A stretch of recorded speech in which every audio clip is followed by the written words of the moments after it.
Welcome back, everybody, to another deep dive. And this time we're taking a trip to the French Riviera Onde, Italy at the same time.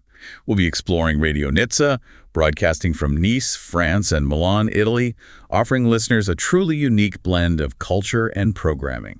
You seem especially interested in their medium wave offerings, so that's where we'll be focusing our attention today. Yeah, that's right. 1,575 kilohertz to be exact. Yeah. It's pretty neat how their signal strength actually changes during the day. So like during the day, they primarily cover Milan and Turin with really hyperlocal content for those areas.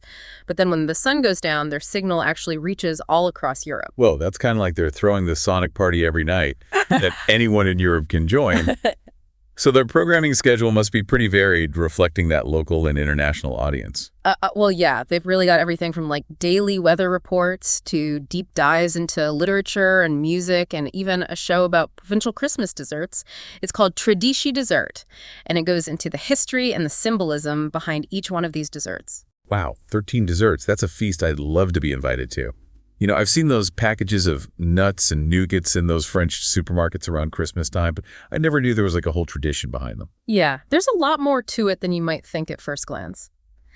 And speaking of cultural traditions, they also have a program called Natale 2024 in Costa Azzurra, which basically takes listeners on this virtual tour of all the Christmas markets along the French Riviera. They really try to paint this picture with sound, the sounds, the smells, the sights, everything from like handcrafted gifts to, those delicious local foods. So it sounds like the perfect way to get into that holiday spirit no matter where you are in Europe. Speaking of getting into the spirit, their program, The French Touch, explores all these intersections between Italian and French musical styles. And this week, they're focusing on the band Phoenix and the Italian indie artist Giorgio Poi. I'm curious to hear what kind of common ground they find between those two artists. Yeah, it's always interesting to see how musical influences can kind of like transcend those national borders. And then for listeners who, I guess you could say, prefer a deep dive into the world of literature, they've got Colli tra le Rie. Oh yeah, that's their literature program. Right now they're actually exploring Gustave Flaubert's Salammbô, which is it's a historical novel, and it's set in ancient Carthage. I don't know, that's not what I'd call light reading. Seems like a pretty ambitious choice for a radio program. It is, but that's also what makes it so intriguing. I mean, the book deals with all these like heavy themes like political intrigue and religious conflict, even the brutality of war. It's set in this time and place that's so far removed from our own, but all those themes, they still resonate with the world today. Makes you wonder why they chose that particular book for the show. You know what I mean? Like, what do you think they want listeners to get out of this? That's a great question. Maybe they're trying to expose listeners to a world that's different from their own and to get them to think about how certain human experiences, they can transcend time. It is fascinating how they can use one book to spark such big questions and ideas. And of course, they don't just focus on highbrow stuff. They also have programs that provide very practical information, like Meteo e Almanacco, their daily weather update program. Right. It covers a bunch of locations across the French Riviera, Milan and Turin, and even some major European cities. It's like having your own personal weather network for Europe.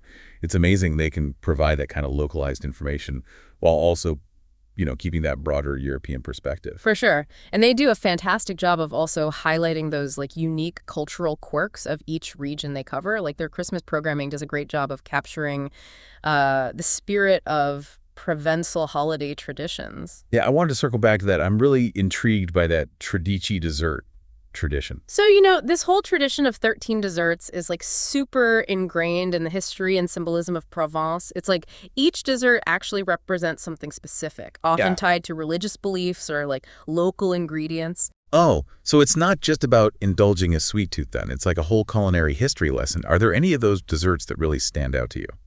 I've always found nougat noir particularly intriguing. It's this dark nougat, made with honey, almonds, and egg whites. And it has this like really rich, complex flavor. It's sweet, but also kind of bitter at the same time. And they say it symbolizes the three wise men. That sounds amazing. I can definitely see why that would be a favorite. Yeah.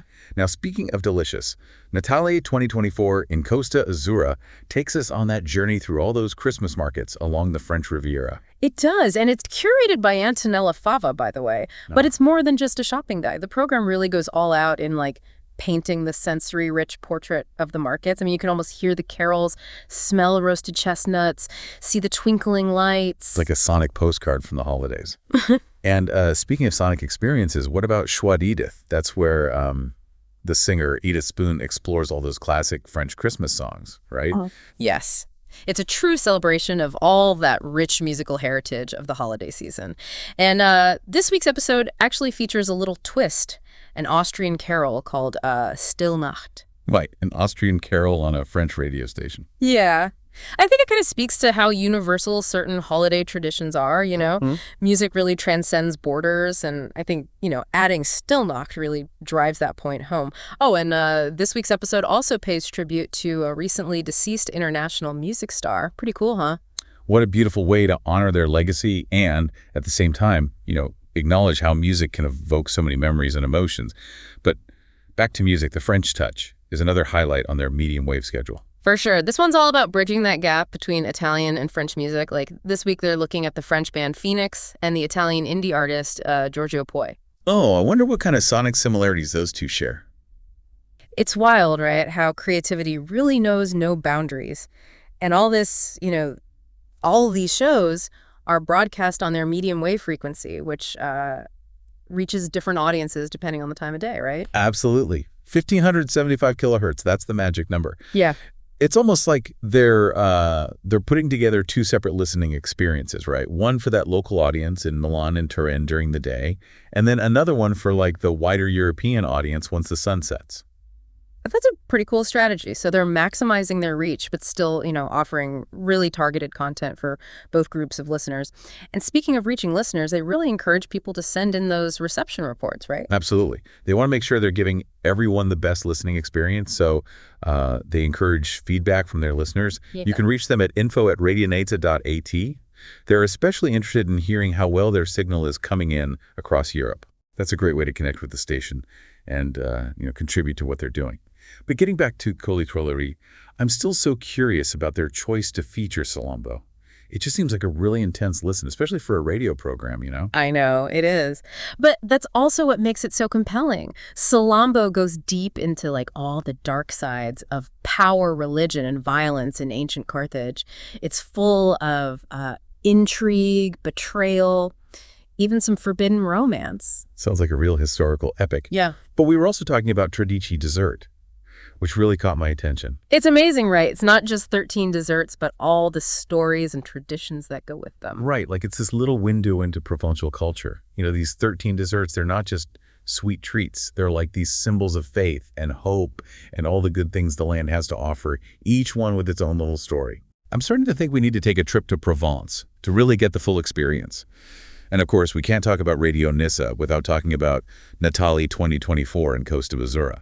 It's like taking a virtual trip to those beautiful French Riviera Christmas markets. And Antonella Fava just does an amazing job of bringing the markets to life just through sound. She captures the bustle of the crowds, the aromas of all those treats, and just that joyous feeling of the holiday season. It reminds us how, even today, radio can transport us to different places and times and help us experience the world without leaving our homes.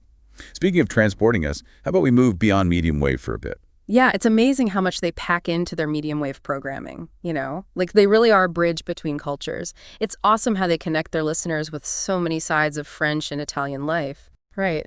And they really understand how powerful radio is. It can be this platform for exploration and discovery. It's amazing, really, whether they're talking about Provençal desserts or looking at literature from ancient Carthage or showing us the music connections between France and Italy. They always offer something unique, and that really gets you thinking. It's like they made this giant tapestry of sounds, and they wove together music and literature and history and even the weather. And it's also really cool how they do a show for their local audience in Milan and Turin during the day. And then at night, it's like they throw a party for all of Europe. It definitely shows how dedicated they are to their community and to Europe as a whole. And they even ask listeners for reception reports. They want to make sure their signal is reaching as many people as possible. And I think that's really important, especially for medium wave. It just shows you that even in 2024, radio is still such a powerful medium for connecting with people. Radio Nizza really shows how it can be used to help people understand each other, and it makes people curious about different cultures, and it brings people together through shared experiences. Yeah. And their shows are both informative and entertaining. Like, they appeal to a lot of different interests. You might tune in for the weather and end up hooked on a conversation about a book by Flaubert or the history of Nougat Noir. That's so true. It's the surprises that keep you coming back for more. And who knows, maybe after listening to Radio Nizza, you'll want to check out some of the things they talk about. Like, you might want to read Salambo or listen to some Phoenix and Giorgio Poi, or maybe even plan a trip to see those amazing Christmas markets on the French Riviera in person. The possibilities are endless. Radio Nizza really does open a door to culture and knowledge, and it encourages listeners to start their own sound adventures. I completely agree. So if you're looking for a station that will make you think and keep you entertained, I highly recommend checking out 1575 kilohertz and see what Radio Nizza is all about. And hey, don't forget to share your listening experience with them. Just send a reception report to info@radionizza.it. They'd love to hear from their listeners. Well, happy listening. You never know what sonic treasures you might find.